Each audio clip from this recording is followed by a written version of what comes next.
A Columbus neighborhood is demanding answers after a fiber optic construction project nearly turned deadly. Residents there say crews hit a natural gas line and then came close to striking an underground power line right after that. And so now they're questioning how the work was approved and whether enough safety precautions were taken.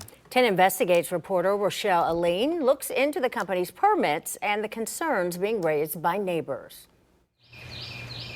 Signs of the fiber optic future are all over this northeast Columbus community.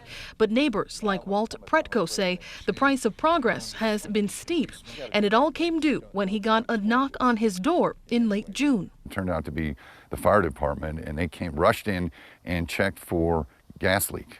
He was told it was connected to the digging that crews were doing to lay fiber optic cables for AT&T. And just before dark, the last Columbia Gas person was here, and he indicated to myself and my neighbor that we're lucky to be here and that they had just missed the electric line by 1 inch.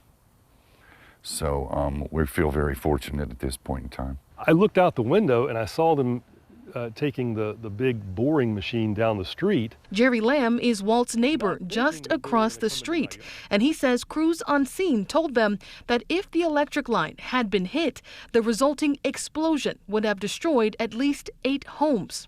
It hits you later. In the moment, the adrenaline's flowing. You have fire trucks in the neighborhood. You have people banging on doors. But later you sit down and you think, we were blessed to not be injured or killed. City of Columbus records show that AT&T and a company called Sunrise Telecom initially applied for a permit to do work in this community. But according to this $3,000 citation from the city, their permit wasn't filled out properly at the time.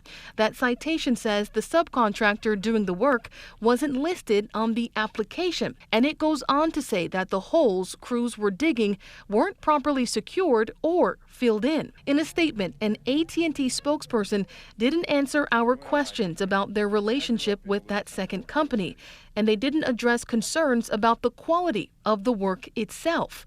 They did, however, say in part, quote, "We take these concerns very seriously and temporarily paused work while we coordinated with our contractor and the city to help prevent any further impacts," end quote. For the last week, we've been calling and emailing that second company, Sunrise Telecom, for comment. And on Wednesday, we swung by to see if someone would talk to us in person. I'm a reporter with 10 TV. They didn't agree to an interview, but took my business card. Both the city and AT&T have confirmed that the permitting issue has now been resolved and work has resumed. But it's little comfort to Walt, who's still reliving that near miss. Who should own the accountability for this? Well, I think, honestly, it has to be AT&T because they hired the subcontractors, but also the subcontractors because I feel they were unskilled and untrained and really, again, unsupervised. So that's the big rub here. In Columbus, Rochelle Aline, 10 TV News. Now, if you have a story our 10 Investigates team should look into, you can send us an email at the address on your screen.